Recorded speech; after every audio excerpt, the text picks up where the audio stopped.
اللهم صل على سيدنا محمد يا رب صل وسلم دائما أبدا على حبيبك. مفتی صاحب براہ مہربانی اس سوال کا جواب وضاحت سے دیں کہ قیامت کا میزان کہاں لگے گا، کیسے لگے گا، قرآن و سنت کی روشنی میں. دیکھو برزخ کی جو باتیں ہیں نا یا قیامت کی جو باتیں ہیں، چونکہ وہ یہ دنیا نہیں ہوگی تو اس کی پوری کیفیت ہمیں نہ بتائی ہے نہ ہمیں سمجھ میں آ سکتی ہے. اس لیے اس کی پوری کیفیت کو جاننے کی کوشش کرنا ایک فضول حرکت ہے. اب مثال کے طور پر جہنم کے اوپر جو پل ہوگا وہ بال سے زیادہ باریک ہوگا، تلوار سے زیادہ تیز ہوگا. وہ پل کیا ہے؟ وہی صراط مستقیم ہے جس پر آپ دنیا میں چلے ہو. اللہ اسی کو ایک صورت اور شکل دے کے پل پہ قائم کر دیں گے، پل بنا دیں گے. تو کیا اس کی مثال دی جا سکتی ہے دنیا میں؟ ظاہر ہے نہیں دی جا سکتی. تو جتنا ہمیں بتایا گیا ہے ہم اس پر ایمان لاتے ہیں، اور جو نہیں بتایا گیا ہم اس کی تفتیش میں نہیں جاتے. جو ہمارے کام کی چیز تھی وہ اللہ نے ہمیں بتا دی ہے. اس کی مثال ایسے ہے جیسے مشرکین نے پوچھا روح کیا چیز ہے؟ روح جو ہماری باڈی میں روح ہوتی ہے نا، جس کی وجہ سے ہم زندہ ہوتے ہیں. تو اللہ نے فرمایا قل الروح من امر ربی، اللہ کا ایک حکم ہے. اب یہ پورا ایکسپلین تھوڑی کیا اللہ تعالیٰ نے. اور اب سوال پیدا ہوتا ہے اللہ تو نے ہمیں پورا ایکسپلین تو کیا نہیں کہ روح کیا چیز ہوتی ہے، تو نے تو کہہ دیا میرا حکم ہے بس. آگے اللہ نے اس کا جواب دیا ہے. روح کا جواب پورا نہیں دیا، اس کا جواب دیا کہ میں نے پورا جواب کیوں نہیں دیا. ٹھیک ہے نا؟ اس اشکال کا اللہ نے جواب دیا وما اوتیتم من العلم الا قلیلا. اللہ کہتے ہیں ہم نے تمہیں علم بہت تھوڑا دیا ہے. علم ہے تمہارے پاس لیکن اتنا نہیں ہے جتنا تم سمجھ رہے ہو. تو جتنی تمہاری کیپیسٹی ہے دماغ کی، اس کیپیسٹی کے حساب سے اتنا جواب کافی ہے کہ روح اللہ کا ایک حکم ہے. جب وہ باڈی میں ہوتا ہے تو ہم زندہ ہوتے ہیں، باڈی سے نکلتا ہے تو ہم مر جاتے ہیں. اور عجیب بات ہے میڈیکل سائنس نے اتنی ترقی کر لی، اب تک وہ بھی روح کو یعنی زندگی اور حیات کو ایکسپلین نہیں کر سکی ہے. پتہ ہے آپ کو یہ بات؟ میڈیکل سائنس کا علم جو ہمارے پاس ہے، ڈاکٹروں کے پاس ہے، وہ بھی بہت تھوڑا ہے، اتنا تھوڑا ہے.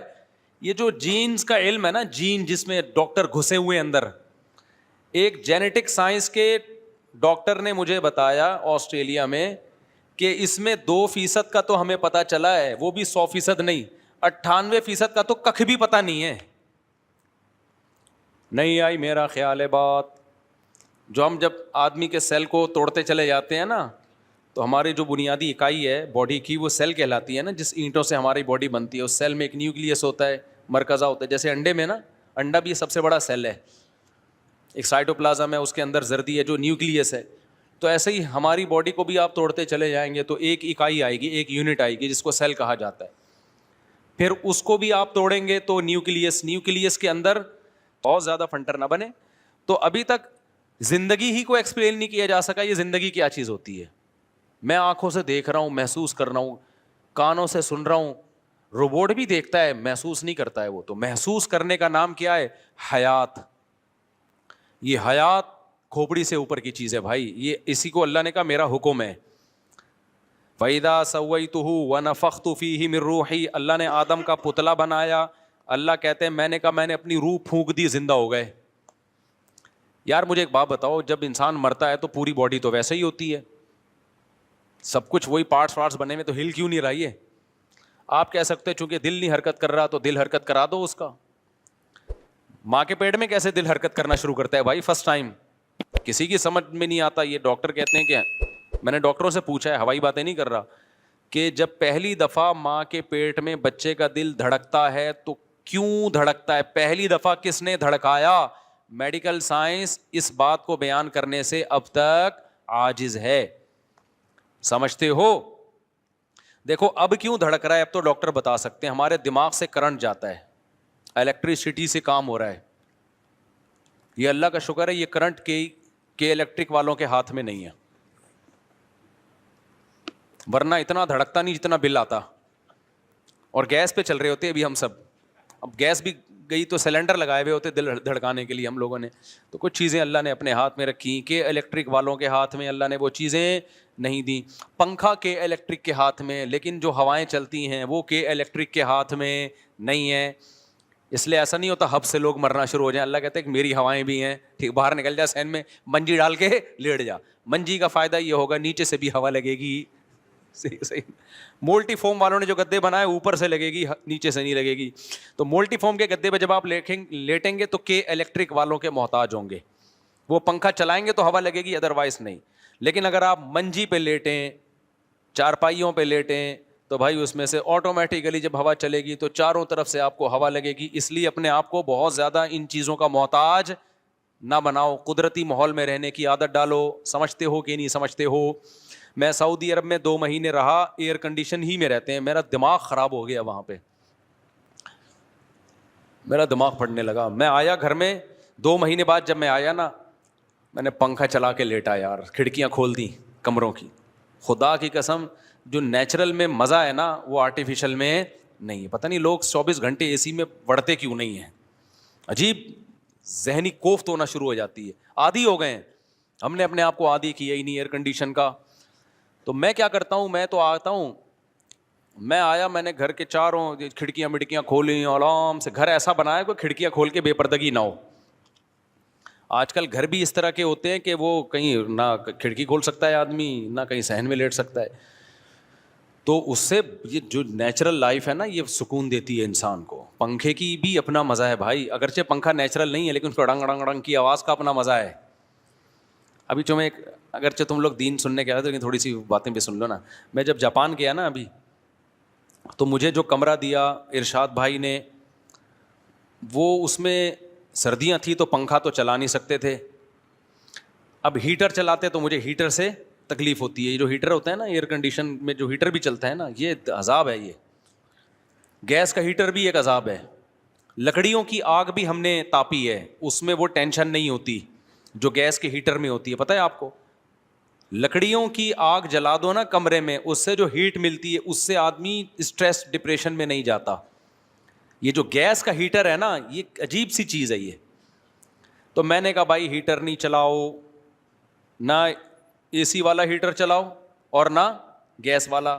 اب سردی بہت ہے تو ڈبل رضائی لے لیں گے ہم, کوئی بات نہیں.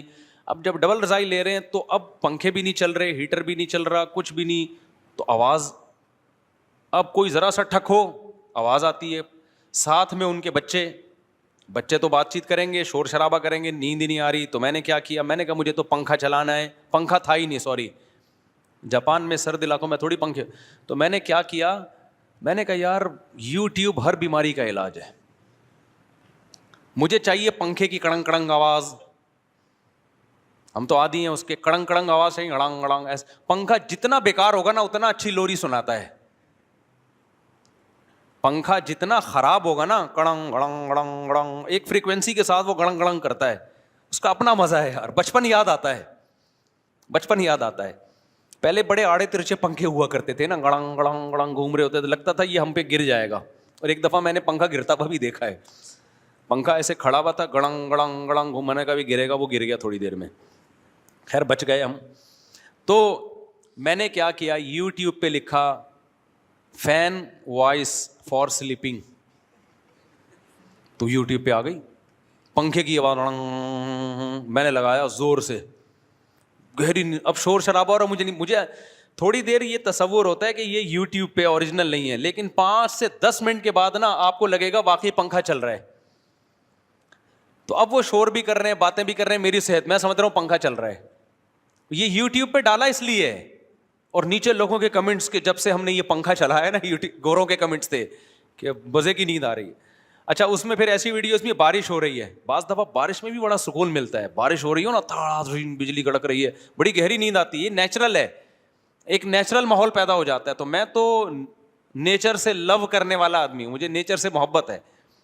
تبھی تو شادیاں کی ہوئی ہیں, مرغیاں پالی ہوئی ہیں, یہ سب نیچر ہے.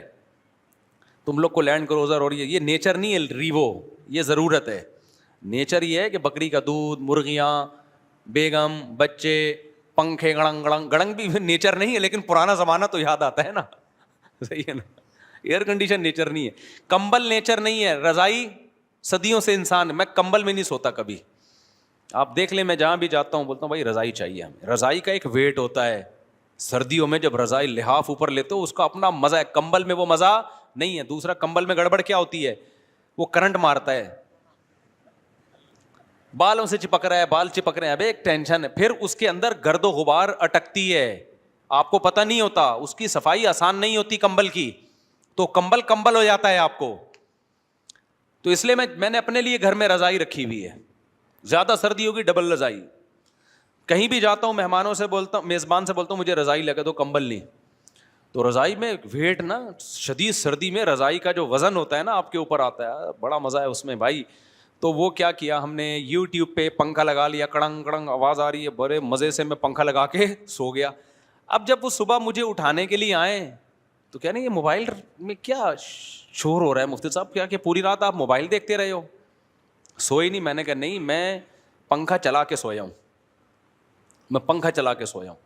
پھر کیا ہوا کہ اب وہ بچے شور کر رہے ہیں, میں کہتا ہوں کرتے رہو شور, مجھے پرواہ نہیں ہے, میں پنکھا چلا رہا ہوں بہت تیز.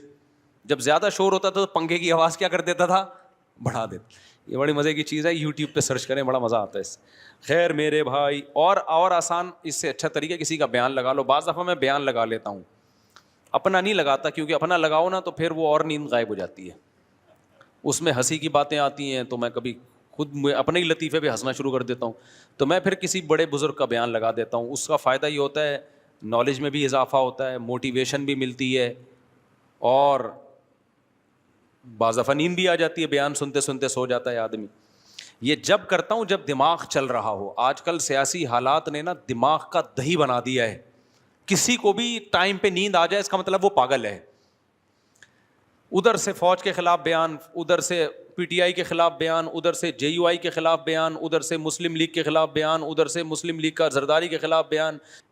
ویڈیوز بھی دیکھ رہے ہیں, صحافیوں کو بھی سن رہے ہیں, ادھر کی سنو ادھر, اتنا دماغ کی دہی ہو جاتا ہے. پھر میں بند کر دیتا ہوں, دفع کرو یار, ایسی کی تیسی, ہم اگلے کی ٹینشن اپنے اوپر کیوں لیں.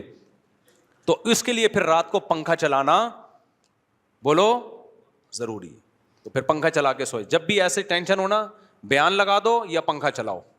تو خیر کہاں سے کہاں بات چلی گئی. تو میں جو سوال پوچھا تھا کہ بہت ساری چیزیں ہماری مینٹل لیول سے اوپر کی ہیں, تو ہمیں آخرت کی جو باتیں بتائی گئی ہیں, ترازو بھی لگے گا, اس ترازو کی کیفیت کیا ہوگی. ایسے کوئی فرشتہ یوں کر کے بٹے لے کے بیٹھا ہوا ہوگا ترازو کے,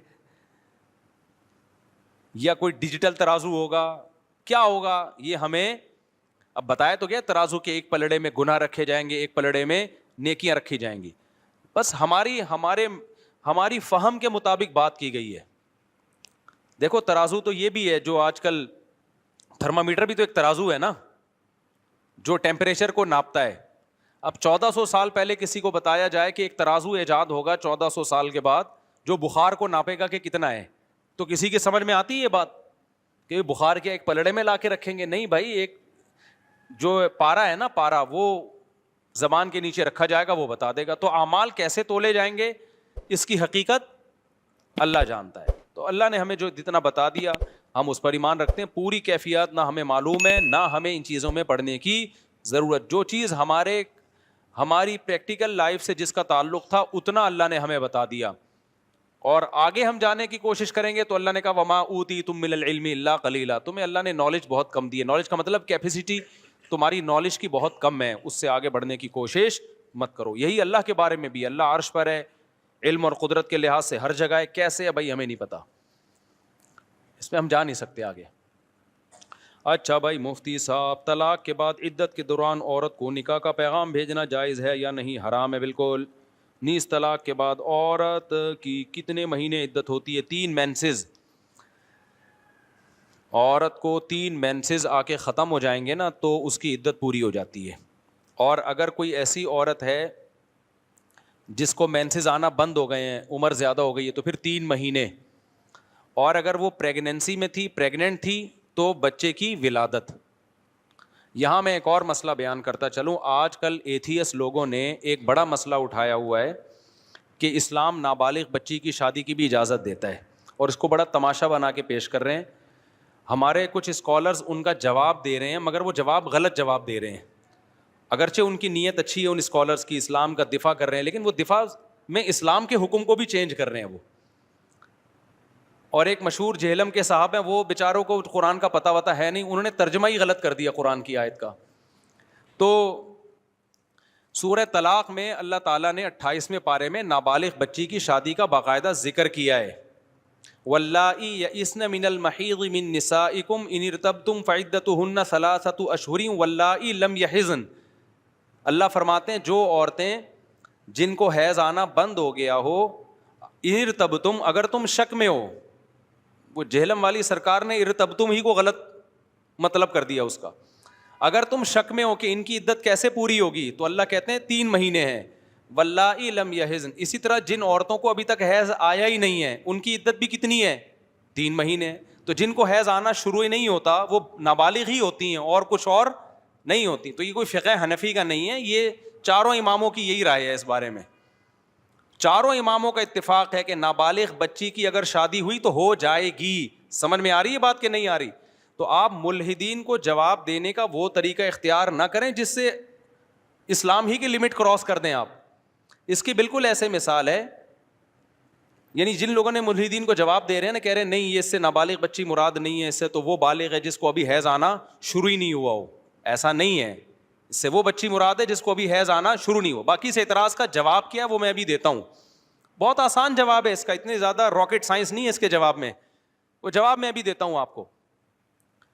یہ بالکل ایسا ہی ہے جیسے جب غیر مسلموں نے اسلام پہ اعتراض کیا نا, 4 بیویاں اسلام میں اجازت ہے, تو بعض اسکالر نے, غامدی صاحب نے کیا کیا, ایکچولی کر کے اس 4 بیویوں کا ہی بیڑا غرق کر دیا. ایکچولی وہ تو اس وقت اجازت دی گئی تھی جب مرد بہت جنگوں میں تھوڑے رہ جاتے تھے, عورتیں بہت ہوتی تھی خاص اسپیسیفک صورتوں میں, ادروائز یہ کوئی قابل تعریف نہیں ہے. حالانکہ یہ جواب غلط ہے. آپ غیر مسلم کو مطمئن کرنے کے لیے, اگرچہ آپ کی نیت اچھی ہوگی کہ بھئی اسلام پر اعتراض اٹھ رہا ہے تو اس کا جواب دے دیا جائے, نیت پہ ہم شبہ نہیں کرتے, لیکن یہ جواب غلط ہے. 4 شادیاں پوری امت کا اجماع ہے کہ جنگوں میں مرد کم ہو یا زیادہ ہو اس سے کوئی فرق بولو نہیں پڑتا, اجازت ہے ہمیشہ سے, آج اجماع امت ہے یہ. تو اس میں غیر مسلموں کو آپ مطمئن کرنے کے لیے ایسا جواب دینا شروع کر دیں کہ اسلام ہی کو چینج کر دیں, یہ طریقہ ٹھیک نہیں ہے. وہ کبھی بھی مطمئن نہیں ہوں گے. اگر آپ نے ہر چیز کو اپنی عقل سے ہی فیصلہ کرنا ہے تو پھر یونائٹڈ نیشن کو آپ اپنا خدا بنائیں, آپ اس سے پوچھیں, وہاں بڑے بڑے ماہرین بیٹھے ہوتے ہیں, عقل سے فیصلہ کر رہے ہوتے ہیں کیا بہتر ہے کیا بہتر نہیں ہے. جب وحی کی تعلیمات سامنے آتی ہیں تو کچھ چیزیں تو ایسی ہوں گی جو آپ کی عقل کے مطابق ہوں گی, کچھ چیزیں ایسی ہوں گی جو آپ کی عقل کو سمجھ میں نہیں آ رہی ہوں گی. وہاں آپ کو اللہ کے سامنے ہتھیار ڈالنے پڑیں گے. اگر سب کچھ عقل سے ہی پوچھنا ہے تو اللہ رسول کی آپ کو پھر ضرورت کیا ہے؟ میں سمجھا پا رہا ہوں اپنی بات؟ پھر تو ہومو سیکسولیٹی کو بھی عقل سے آپ کیسے غلط ثابت کرو گے؟ کہیں گے جب اس کا وسیم کا دل کر رہا ہے فلانے کے پاس جانے کا تو دونوں جب راضی ہیں تو کسی تیسرے کو کیا تکلیف ہو رہی ہے؟ آپ عقل سے کیسے غلط قرار دو گے؟ اور ہو سکتا ہے 100 سال کے بعد جا کے نا, جب یہ ہومو سیکسولیٹی سوسائٹی میں بہت عام ہو جائے گی تو یہی اسلام جس نے ہومو سیکسولیٹی کو حرام قرار دیا ہے, یہی حرام قرار دینا ہی دنیا کی نظر میں اسلام کے لیے ایک عیب بن جائے گا کہ دیکھو ایک چیز اتنے لوگ کر رہے ہیں, خوش ہیں, ان کی ڈپریشن دور ہو رہی ہے, اسٹریس دور ہو رہی ہے, اسلام بلا وجہ ان کو کیوں روک رہا ہے, اس میں کیا خرابی ہے؟ تو آپ کیسے ثابت کرو گے کیا خرابی ہے؟ تو اس لیے اسلام میں صرف حنفیوں کے یہاں نہیں ہے. وہ جہلم والی سرکار نے بولا ہے کہ حنفیوں نے اور پتہ نہیں اس طرح کی جو ان کی عادت ہے. ایک تو میرے سے جہلم والی سرکار کا پورا بیان کبھی سنا ہی نہیں جاتا, ٹو دا پوائنٹ بات کم ہوتی ہے, اور اس میں اشرف علی رسول اللہ, چشتی رسول اللہ, فلانا رسول اللہ, دیوبندی, بریلوی, وہ بھائی آپ جب کوئی علمی بات ریکارڈ کروا رہے ہو ٹو دا پوائنٹ بات کرو آپ, تاکہ اگلا بھی سن سکے آپ کی بات کو. تو میں نے وہ سنا ہے بڑی مشکل سے, تو اس میں جہلم والی سرکار نے ترجمہ بھی غلط کیا ہے, اور جو چیز ان کی مرضی کے خلاف ہوتی ہے وہ حنفیوں کے کھاتے میں ڈال دی جاتی ہے کہ حنفی یہ کہتے ہیں, حالانکہ حنفی نہیں کہہ رہے ہوتے, سبھی کہہ رہے ہوتے ہیں. تو یہ اجماعی مسئلہ ہے کہ نابالغ بچی کی شادی بھی کیا ہے, جائز ہے, ہاں قابل تعریف نہیں ہے. اب میں اس کی ایک الزامی جواب دیتا ہوں. دیکھو نابالغ بچی ہو یا بالغ بچی ہو, رخصتی کے قابل اگر اس کی باڈی ہے, مینٹلی اور فزیکلی وہ اس قابل ہے کہ شوہر اس سے ہم بستری کر سکے, تو لڑکی بالغ ہو یا نابالغ ہو دونوں کی رخصتی جائز ہے. اور اگر لڑکی کی فزیکل گروتھ نہیں ہوئی ہے یا مینٹلی گروتھ نہیں ہوئی ہے تو چاہے بالغ ہو یا نابالغ ہو, دونوں صورتوں میں اس کی رخصتی ناجائز ہے. سمجھ میں آ رہی ہے؟ رخصتی کا مدار اس پر ہے کہ لڑکی فزیکلی ہم بستری کے لائق ہوئی ہے اور مینٹلی اس قابل ہوئی ہے کہ نہیں ہوئی ہے. اگر وہ فزیکلی اور مینٹلی اس قابل نہیں ہے تو پھر اس کی رخصتی کرنا ناجائز ہے, حرام ہے. اس کی مثال ایسے ہے کہ 4 سال کی بچی, دنیا میں کوئی اسکالر ایسا گزرا ہے جس نے قرآن کی اس آیت کا ریفرنس دے کے یہ کہا ہو کہ اس کی شادی جائز ہے یا اس کی رخصتی جائز ہے؟ کوئی گزرا ہے ایسا دنیا میں؟ نہ ابو حنیفہ نے کہا, نہ امام شافعی نے کہا, نہ امام بخاری, کسی نے بھی نہیں کہا. جائز ہونا تو ایک لا بیان کیا ہے نا, لا. اب امپلیمنٹ اس کا کس پر ہوگا بھائی؟ اس کا ولی ہے, اس کے رشتہ دار ہیں, وہ دیکھیں گے اس کا اس میں فائدہ بھی ہے یا نہیں ہے. اس کی ایک مثال دوں کہ جب بھی کوئی ایتھیس آپ سے یہ کہا کرے نا کہ اسلام میں نابالغ بچی کی شادی جائز ہے, آپ اس سے کہا کرو کہ یونائٹڈ نیشن کی نظر میں 18 سال کی لڑکی کی شادی 90 سال کے بڈھے سے جائز ہے. یونائٹڈ نیشن میں ہے کہ یہ شادی ناجائز ہے؟ بولو نا. میں نے یورپ میں 90 سال کے بڈھوں کے ساتھ 18 سال کی لڑکیوں کو دیکھا ہے گھومتے ہوئے, اور وہاں گھومنے کا مطلب کیا ہوتا ہے؟ ریلیشن بھی ہے ان کا, ہوٹلوں میں رات گزارتے ہیں. یونائٹڈ نیشن کی نظر میں یہ اللیگل ہے یا لیگل ہے؟ بولو نا. لیگل ہے. ایتھیس بھی کہے گا لیگل ہے. کیوں؟ اس کی پرسنل لائف ہے. لیکن اگر کوئی 18 سال کی لڑکی ہم سے پوچھے کہ 90 سال کے بڈھے سے میں شادی کر رہی ہوں اور یہ کہے کہ جائز ہے, تو ہم اس کو مشورہ دیں گے کہ کر لو؟ کہیں گے جائز ہونے کا مطلب یہ تھوڑی ہے کہ کرو یہ کام. کرو جب تمہیں کیا ہو, اس میں فائدہ ہو. تم 18 سال کی ہو, 30 سال کے آدمی سے کر لو, 35 سال کے آدمی سے, تمہارا دماغ خراب ہے, تم 90 سال کے بڈھے سے شادی کر رہی ہو. پھر بھی اگر وہ کر رہی ہے, اس کا مطلب یہ ان کا پرسنل معاملہ. ہو سکتا ہے اس 90 سال کے بوڑھے میں اس کو کچھ وراثت نظر آ رہی ہو کہ اس کا انتقال ہونے والا ہے, یا یہ مہر تگڑا دے رہا ہے. تو اسلام نے نابالغ بچی کی شادی کو جائز قرار دیا, ترغیب نہیں دی ہے. ترغیب بلوغت کے بعد ہے. جائز کیوں قرار دیا؟ بعض دفعہ بچی کی گروتھ اتنی زبردست ہوتی ہے کہ 13-14 سال کی بچی دیکھنے میں 18-20 سال کی لگ رہی ہوتی ہے. باپ کو یہ خطرہ ہوتا ہے کہ اگر میں نے بلوغت تک انتظار کیا, یہ دیکھنے میں انٹی لگے گی. اور یہ گراؤنڈ ریئلٹی ہے, مشاہدے پر مبنی حقیقت بیان کر رہا ہوں میں, یہ مشاہدہ ہے. اور اس کو حیض آنا شروع نہیں ہوتا, لیکن وہ مینٹلی بھی ہم بستری کے قابل ہوتی ہے, اور یعنی شوہر کے ریلیشن کے قابل, اور فزیکلی بھی قابل ہوتی ہے. اس میں کوئی حرج. اور باپ کو یہ خطرہ ہوتا ہے کہ اگر میں نے ابھی اس رشتے کا انکار کیا تو بعد میں یہ رشتہ اس جیسا رشتہ نہیں ملے گا مجھے. تو جب وہ مینٹلی بھی اس قابل ہے, فزیکلی بھی اس قابل ہے, وہ بھی راضی ہے, باپ بھی راضی ہے, تو کسی ملحد کو کیوں تکلیف ہو رہی ہے بھائی؟ اس سے ملحد کو تکلیف اس لیے ہو رہی ہے کہ ان لوگوں کا اپنا خاندانی نظام ہو گیا تباہ و برباد. ان کی نظر میں اچھے رشتوں کی کوئی ویلیو نہیں ہے. اسلام میں اچھے رشتے کی بڑی ویلیو ہے. اور تمام علماء جو نابالغ بچی کے نکاح کی بات کرتے ہیں نا, اور اس نابالغ سے وہ نابالغ جو مینٹلی اور فزیکلی ہیلدی ہو چکی ہو, سمجھتے ہو کہ نہیں؟ یہی وجہ ہے کہ امی عائشہ کا نکاح 6 سال میں ہوا, رخصتی 6 سال میں نہیں ہوئی ہے, رخصتی 9 سال میں, کیونکہ بالغ ہو چکی تھی, مینٹلی بھی اور فزیکلی بھی بالغ ہو چکی تھی, وہ ہو چکی تھی, اس لیے 9 سال میں. اور اگر حضرت ابو بکر دیکھتے کہ یہ 9 سال میں ان کی گروتھ نہیں ہوئی ہے تو وہ نہ کرتے رخصتی, کیونکہ مدار اس پر نہیں ہے کہ بالغ ہو چکی ہے کہ نہیں ہو چکی ہے. مدار اس پر ہے کہ اس کی جو جسمانی اور مینٹلی جو ہیلتھ ہے, اس ذہنی اور جسمانی نشوونما, اس میں وہ میچور ہو چکی ہے کہ نہیں ہو چکی ہے. کتنی لڑکیاں 18 سال کی عمر میں بھی ہم کہتے ہیں ان کی شادی نہ کرو. اب کوئی ماں باپ یہ کہیں کہ اللہ تعالیٰ نے تو اجازت دی ہے جلد شادی کی, ہم کہتے ہیں جی ہے, اوور آل اجازت ہے, لیکن آپ کی بچی مینٹلی جو ہے نا وہ سسرال کو ابھی نہیں سنبھال سکتی. تبھی تو میں کہتا ہوں بچی بالغ ہوتے ہی شادی کرو, بشرطے کہ آگے آپ کو سسرال ایسا مل رہا ہو جو اس کو بچوں کی طرح رکھے, اس پر وہ ذمہ داریاں نہ ڈالے جو ایک بڑی میچور عورت کی ذمہ داریاں ہوتی ہیں. میں نے جب بیان کیا تھا نا بچی کی بالغ ہوتے ہی شادی کر دو, تو ایک صاحب نے کہا بالغ ہوتے ہی شادی کر دیں گے, سسرال تو بڑے ظالم بھی نکلتے ہیں اور اس کے جوڑ کا رشتہ بھی نہ ملے تو ہم کیسے کر دیں. میں نے کہا بھائی جوڑ کا رشتہ نہ ملے نا تو 40 سال میں بھی نہیں کرو. یہ جو ہم کہتے ہیں کہ بچی کے بالغ ہوتے ہی شادی کر دو, یہ جب ہے جب جوڑ کا رشتہ ملے. تو اب میں بات کو سمیٹ رہا ہوں, اسلام میں نابالغ بچی کی شادی جائز ہے, قابل تعریف بولو نہیں ہے. جائز کیوں ہے؟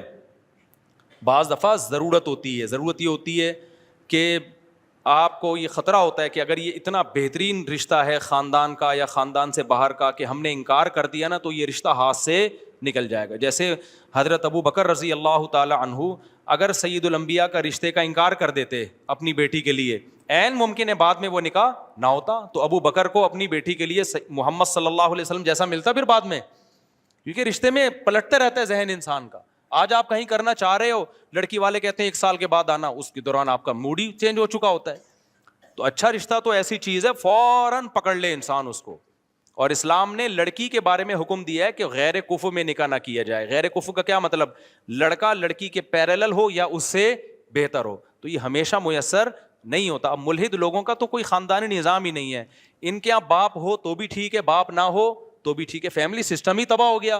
تو اسلام کی نظر میں فیملی سسٹم کی بہت ویلیو ہے. تو آپ اسلام پہ اعتراض اسلام کے سسٹم کو سامنے رکھ کے کریں، اپنے سسٹم کو سامنے رکھ کے کریں گے تو سمجھ میں نہیں آئے گا آپ کے. تو اسلام کے سسٹم کو سامنے رکھ کے کرو گے تو پھر 4 شادیاں بھی سمجھ میں آئیں گی. پھر یہ بھی سمجھ میں آئے گا کہ اسلام نے نابالغ بچی کے نکاح کی اجازت کیوں دی ہے، اور رخصتی کی اجازت اس وقت دی ہے جب فزیکلی وہ اس قابل ہو کہ رخصتی کے قابل ہو، ادروائز اس کی اجازت نہیں ہے. اور پھر یہ بھی ہے کہ اگر کسی قوم میں، یہاں بھی فقہا نے لکھا ہے کہ اگر یہ پتہ چل جائے نا کہ باپ نے نابالغ بچی کا نکاح کیا ہے، اس میں بچی کا فائدہ نہیں دیکھا، بچی کا فائدہ نہیں دیکھا، تو وہ نکاح ہی کا لدم ہے. کیونکہ یہ بچی کے فائدے کے لیے اسلام نے اجازت دی ہے نا بھائی، بچی کے فائدے کے لیے اجازت دی ہے کہ بھائی اگر دیر کر دی تو ایسا نہ ہو اچھا رشتہ ہاتھ سے نکل جائے. لیکن اگر قرائن سے پتہ چل گیا کہ باپ نے بچی کا فائدہ نہیں دیکھا، کیونکہ بعض گاؤں دیہاتوں میں ایسا ہوتا ہے لڑکیاں بیچ رہے ہوتے ہیں، بڈھوں کو بیچ رہے ہوتے ہیں، تو اگر ایسا کہیں ثابت ہو جاتا ہے تو وہ نکاح کا لدم ہے. سمجھتے ہو کہ نہیں سمجھتے؟ کیونکہ اس میں نابالغ کے تو احکام اسلام میں بہت سخت ہیں. مثال کے طور پر دیکھو، باپ نے کیا کیا، نابالغ بچے کا متولی کون ہے؟ باپ ہے. علماء کا اجماع ہے کہ باپ بچے کو جو ہدیہ ملے گا نا وہ باپ لے سکتا ہے، کیونکہ اس میں بچے کا کیا ہے؟ فائدہ. باپ کے قبضے سے بچے کا قبضہ شمار ہوگا، یعنی باپ اس کی طرف سے قبضہ کر سکتا ہے. لیکن بچے کی طرف سے باپ صدقہ نہیں کر سکتا بچے کی رقم میں سے، کیونکہ صدقے میں دنیا کا نقصان ہو رہا ہے، آخرت کا تو فائدہ ہے، لیکن دنیا میں کس کا نقصان ہو رہا ہے؟ بچے کا. تو بچے کے حق میں وہ تصرفات نافذ ہوں گے جس سے بچے کو فائدہ ہو رہا ہے. بچے کو جب نقصان ہو رہا ہے تو پھر وہ تصرفات نافذ نہیں ہوں گے. اور آسان مثال دیتا ہوں میں. باپ نے کیا کیا، بچے کے پاس مال ہے نا، باپ اس کا متولی ہے. اب کیا ہے، بچے کے پاس 1 کروڑ روپے ہیں، فار ایگزامپل اس کے بھائی مر گیا تھا، اس کی وراثت میں آئے یا کسی بھی طریقے سے آ گئے، یا کسی نے بچے کو ہدیہ دے دیا. اب علماء کہتے ہیں باپ جب بچے کی پراپرٹی خریدے گا نا، اس سے 1 کروڑ روپے کی پراپرٹی خرید لی، خرید تو سکتا ہے، بیچ نہیں سکتا، کیونکہ پراپرٹی رکھنے میں بچے کا فائدہ ہے، بیچنے میں کیا ہے؟ جب تک یہ ثابت نہ ہو جائے کہ اس پراپرٹی کے بیچنے میں 100% بچے کا فائدہ ہے.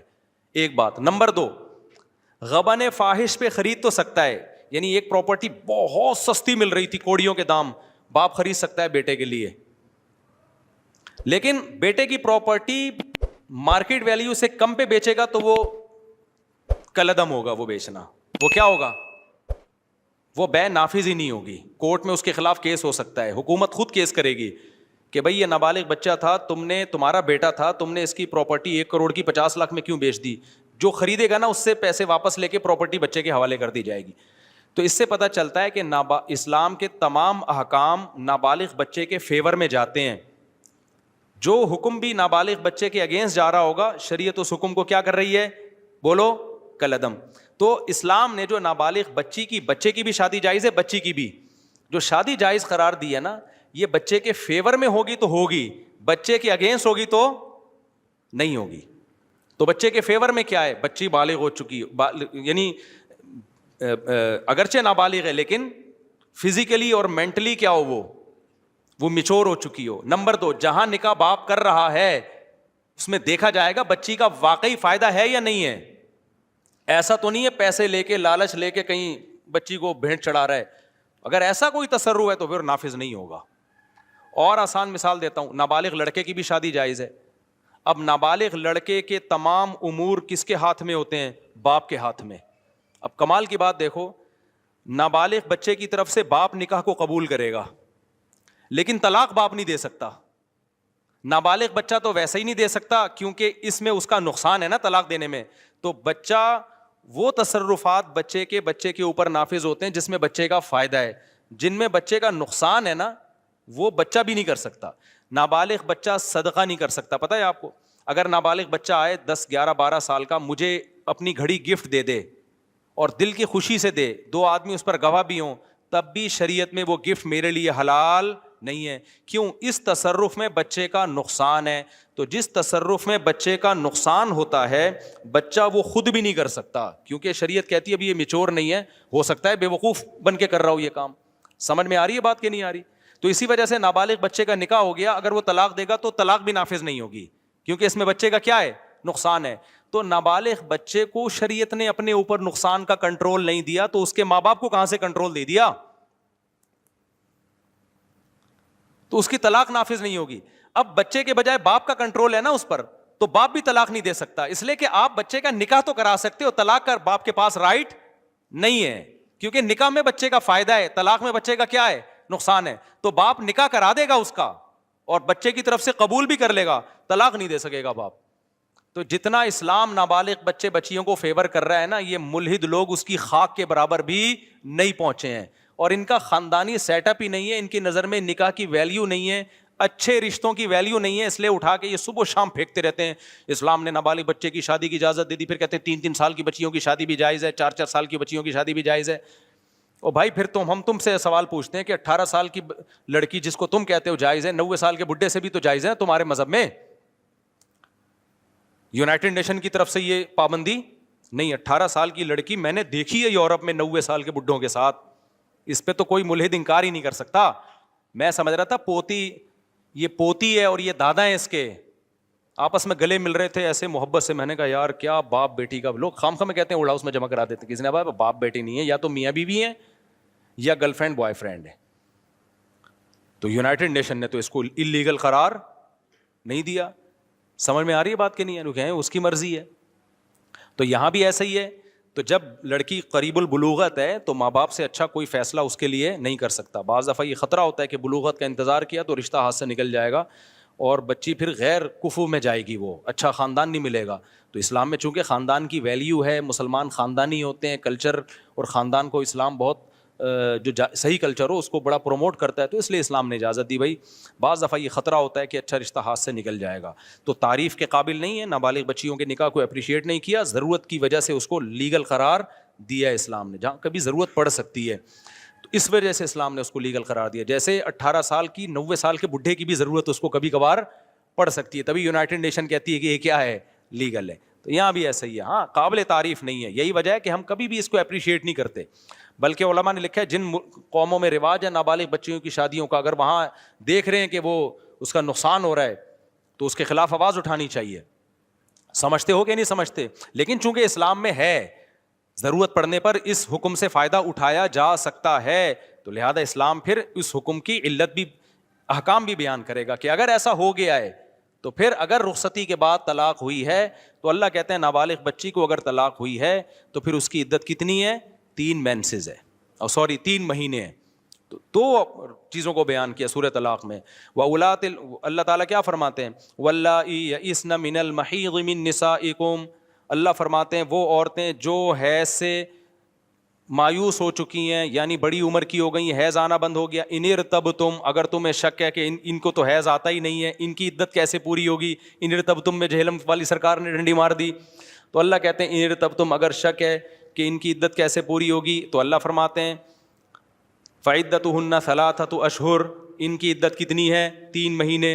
آگے اللہ نے فرمایا یہ تو وہ ہیں جن کو حیض آنا بند ہو گیا ہو, بوڑھی ہوں. اب ذرا ہم پیچھے کی طرف بھی آتے ہیں جن کو بھی حیض آنا شروع ہی نہیں ہوا, واللائی لم یحضن, تو ان کی بھی یہی عدت ہے. بیچ کی عورتیں ہیں جو درمیانی عمر کی ہیں, ان کو اللہ نے سورہ بقرہ میں بیان کر دیا کہ ان کی عدت 3 قروء, 3 حیض ہے. تو صاف 2 اور 2 4 کی طرح, اس میں کوئی حنفی شافی کچھ بھی نہیں ہے. جہلم والی سرکار نے بلا وجہ ہر چیز میں اپنا بغض حنفیوں کے خلاف نکالنا, اور پتہ ککھ بھی نہیں ہے. صحیح ہے نا؟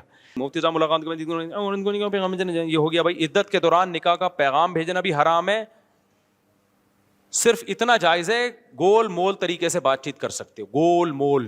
جیسے کوئی عورت بیوہ ہو گئی تو آپ کہہ سکتے ہو کہ بھئی جب آپ کی عدت ختم ہو تو ایک اچھا رشتہ ہے, مراد آپ خود ہی ہو اس سے.